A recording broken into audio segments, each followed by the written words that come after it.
George Michael Sean DempseyPA George Michael bemoans a generation who never look at what they're doing to their fellow man in his final interview, recorded just weeks before he died, which will be broadcast on Radio 2.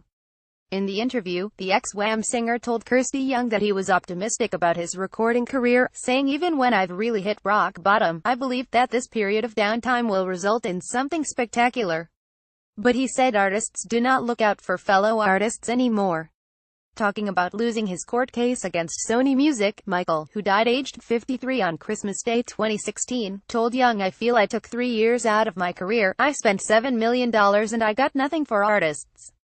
Nothing." Royal Television Society Programme Awards 2016 London. And then 10 years later it's a different generation that never looks at what they're doing to their fellow man, let alone fellow artists. Just before Christmas 2016, Young was asked to interview Michael for the Channel 4 film Freedom, which aired on Monday night, that the star was producing about his life and career.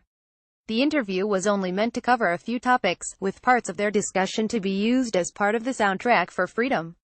But the interview lasted over 2 hours, and as they said goodbye, Michael said to Young, "You should turn this into a radio program." Following Michael's sudden death only a few weeks later, it began to feel like something that should happen, Radio 2 said. George Michael. In the interview, Michael discusses putting music before his personal life, saying, "I had a feeling that I couldn't have both. I felt that I couldn't come out and live a full gay life, and still have my devotion to what I did."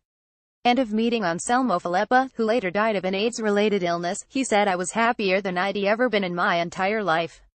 Fame, money, everything else just kind of paled by comparison to finally at 27 years old, waking up in bed with someone who loves you."